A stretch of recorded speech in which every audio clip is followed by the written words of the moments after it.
Joseph sir, ഇവിടെ ഈ പാകിസ്ഥാനും സമാനമായ ഒരു ദൗത്യത്തിന് ഒരുങ്ങുകയാണ്. ബിലാവൽ ഭൂട്ടോയാണ്. നമുക്കറിയാം, ബിലാവൽ ഭൂട്ടോ ഈ സമയത്തൊക്കെ എത്ര നിശിതമായാണ് നമ്മളെ വിമർശിച്ചത്, എന്തൊക്കെ തെറ്റിദ്ധാരണജനകമായ കാര്യങ്ങൾ പ്രചരിപ്പിച്ച ആളാണ്. അയാളാണ് ഇപ്പോൾ അവരുടെ സംഘത്തെ നയിക്കുന്നത്. ഇന്ത്യക്ക് ബദലായി അന്താരാഷ്ട്ര സമാധാന സംഘത്തെ നയിക്കാൻ വേണ്ടി അയാളെ വിടുകയാണ്. പാകിസ്ഥാനും ഇത്തരം നയതന്ത്രപരമായ നടപടികളിലൂടെ പോവുകയാണ്. നമ്മൾ അവിടെ രസകരമായൊരു കാര്യം, ഈ ചോരപ്പുഴ ഒഴുക്കും, അതായത് സിന്ധു നദീജലം തടഞ്ഞാൽ ഈ വെള്ളമൊഴുകുന്ന സ്ഥലത്തിലൂടെ ചോരപ്പുഴ ഒഴുക്കുമെന്ന് പറഞ്ഞ ഒരു യുദ്ധക്കൊതിയനായിട്ടുള്ള ആളിനെയാണ് ഈ പാകിസ്ഥാൻ്റെ കാര്യങ്ങൾ വ്യാഖ്യാനിക്കാനായിട്ട് വിടുന്നത്. ആരാ വിടുന്നത്? ഇവിടെ ശ്രീ കേണൽ ഡീന് പറഞ്ഞതുപോലെ അസീം മുനീറാണ് വിടുന്നത്. അസീം മുനീർ ഇവിടെ അദ്ദേഹം പറഞ്ഞു അദ്ദേഹത്തെ പാകിസ്ഥാൻ ഗവൺമെൻറ് ഫീൽഡ് മാർഷലാക്കിയെന്ന്. പാകിസ്ഥാൻ ഗവൺമെൻറ് അല്ല ഫീൽഡ് മാർഷലാക്കിയത്, അസീം മുനീർ തന്നെ അസീം മുനീറിനെ ഫീൽഡ് മാർഷലാക്കിയതാണ്. കാരണം അവിടെ കാര്യങ്ങൾ പൂർണ്ണമായും നിയന്ത്രിക്കാൻ അദ്ദേഹമാണ്. സേനാധിപനും 3 വർഷം എന്നുള്ളത് 5 വർഷമാക്കിയ അദ്ദേഹമാണ്. അതായത് ഈ നമുക്ക് എല്ലാവർക്കും അറിയുന്ന പോലെ, നമുക്ക് ഇവിടെ ഒരുപാട് ചർച്ച ചെയ്ത് കഴിഞ്ഞ പോലെ, ഭീകരാക്രമണം ഉണ്ടാക്കിയത് അദ്ദേഹമാണ്, എല്ലാ കളങ്ങളും ഒരുക്കിയ അദ്ദേഹമാണ്. അദ്ദേഹം തന്നെ വാസ്തവത്തിൽ ബിലാവൽ ഭൂട്ടോ നമുക്കറിയാം ഒരുപാട് വളരെ പ്രൊവോക്കേറ്റീവായിട്ടുള്ള സംഭാഷണങ്ങൾ നടത്തിയ ആളാണ്.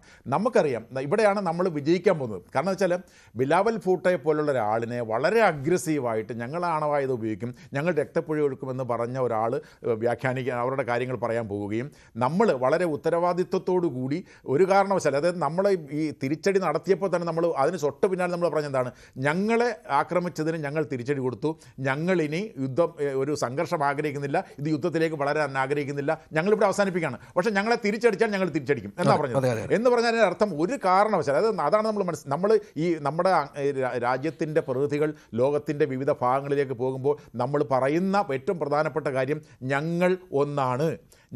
അതായത് നമ്മുടെ ഈ കോൺസ്റ്റിറ്റ്യൂഷൻ, അതായത് ഈ ഓരോ ഡെലിഗേഷനെയും സംഘടിപ്പിച്ചിരിക്കുന്നതും ആ തരത്തിലാണ്. വ്യത്യസ്തങ്ങളായിട്ടുള്ള പാർട്ടിയിലെ, വ്യത്യസ്തങ്ങളായിട്ടുള്ള മതങ്ങളിലെ, വ്യത്യസ്തങ്ങളായിട്ടുള്ള പ്രദേശങ്ങളിലെ ആളുകളെ ഉൾപ്പെടുത്തിയിട്ടാണ് നമ്മൾ ഇത് ഉൾപ്പെടുത്തിയിരിക്കുന്നത്. അതൊരു ഭയങ്കരമായ സന്ദേശമാണ്, ഒന്നാമത്തെ കാര്യം. രണ്ടാമത്തെ കാര്യം, നമുക്ക് പറയാൻ കഴിയുന്ന കാര്യം, ഞങ്ങൾ ഒരു ഘട്ടത്തിലും ആണവായുധം ഉപയോഗിക്കുമെന്ന് പറഞ്ഞിട്ടില്ല.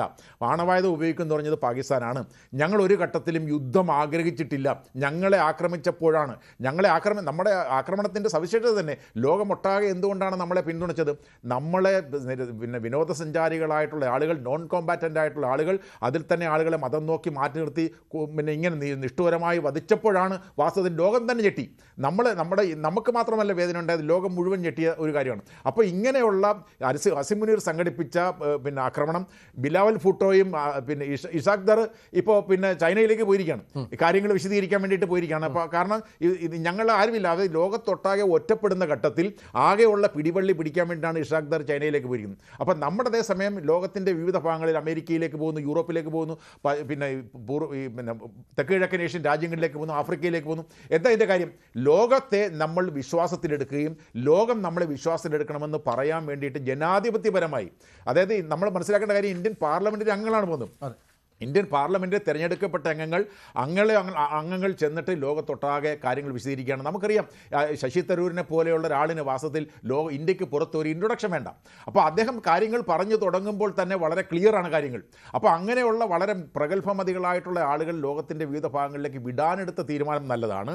എന്നാൽ ആ തീരുമാനത്തിൽ കൊണ്ട് മാത്രം നമ്മൾ അവസാനിപ്പിക്കരുത്, അതിനൊരു തുടർച്ച ഉണ്ടാകണം. ആ തുടർച്ച ഉണ്ടായാൽ മാത്രമേ, തുടർച്ച എന്ന് പറഞ്ഞാൽ ഈ ഇൻസ്റ്റിറ്റ്യൂഷണൽ, അതായത് സംഘടനാപരമായ തുടർച്ച ഉണ്ടാവണം, ഭരണപരമായ തുടർച്ച ഉണ്ടാവണം, തീരുമാനങ്ങൾ ഉണ്ടാവണം. ഈ തീരുമാനങ്ങൾ ഉണ്ടായാൽ മാത്രമേ നമ്മുടെ ആളുകൾ പോയി ഉണ്ടാക്കി വെക്കുന്ന ഒരു ഇമേജിനെ ബിൽഡ് ചെയ്യാനും കണ്ടിന്യൂ ചെയ്യാനും. അതായത് ഇതുവരെ പിന്തുടർന്നു വന്ന രീതി ആവരുത് നമ്മുടെ നയതന്ത്ര ബന്ധങ്ങളിൽ തലത്തിൽ. കാരണം നമുക്ക് അത്തരം കാര്യങ്ങളിലും പുതിയ ലോകക്രമമാണ്, യുദ്ധം ആഗ്രഹിക്കാത്ത ലോകമാണ്. ഡൊണാൾഡ് ട്രംപിനെ പോലെ എല്ലാ കാര്യത്തിനും മധ്യസ്ഥത വഹിക്കുകയും ഞങ്ങളാണ് ഇതൊക്കെ ചെയ്തത് എന്ന് ലോകത്തോട് ബോധ്യപ്പെടുത്താൻ ശ്രമിക്കുകയും ചെയ്യുന്ന ആളുകളുടെ കാലമാണ്. ശ്രീ ബൈജു തിട്ടാല,